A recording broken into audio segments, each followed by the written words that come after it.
સોનાના દાગીના લઈ જઈ રહેલા ઈસમ પર હુમલો કરી દાગીનાની લૂંટ કરી। કાસુર ચોકડીથી સુવાવ તરફ આવતા સોનાના દાગીના લૂંટ ચલાવાઈ 4 ઈસમો લૂંટ કરી ફરાર। સોજિત્રા પોલીસે તપાસ હાથ ધરી। ગુરુવારે સાંજે 10 વાગ્યાની આસપાસ ભરતભાઈ રમણભાઈ સોની તેમની ચામુંડા જ્વેલર્સ નામની દુકાન કાસુરમાં આવેલી છે। દાગીના ભરીને એક્ટિવા ઉપર જતા હતા ત્યારે કાસુર ચોકડીથી સુવા માર્ગ પર જતા હતા ત્યારે ઈસમો દ્વારા તેમની ઉપર માથામાં દંડો મારી દાગીના ભરેલી બેગ લૂંટ કરી ફરાર થઈ ગયા હતા। લાખો રૂપિયાની કિંમતના દાગીનાની થતા સમગ્ર બનાવમાં કાસુર પંથકમાં ચકચારનો માહોલ છે। સમગ્ર બનાવની સોજિત્રા પોલીસને જાણ કરાતા સોજિત્રા પોલીસે પહોંચી તપાસ હાથ ધરી। સંવાદદાતા Nitish મૈડા, the mirror news, Sojitra. હાય, હું છું ક્રુઝિન સિંઘાનિયા। આપની આસપાસના સત્ય સમાચાર જાણવા માટે જોતા રહો ધી મિરર ન્યૂઝ અને હા, લાઈક અને સબસ્ક્રાઇબ કરવાનું ભૂલતા નહીં। Thank you.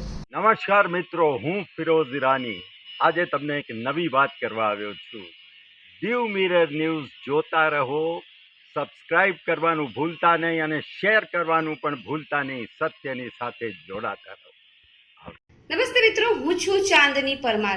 આપની મનપસંદ ચેનલ એટલે કે ધી મિરર ન્યૂઝ ચેનલને લાઈક કરો, શેર કરો અને ફોલો કરો અને હા, તેમાં દરરોજ તાજા સમાચાર જોવાનું ભૂલશો નહીં। ધી મિરર ન્યૂઝ દરરોજ લાઈવ અપડેટ ગુજરાત રાજ્ય, દેશ, દુનિયાના તમામ બ્રેકિંગ સમાચારો નિહાળો ધી મિરર ન્યૂઝ ચેનલ પર।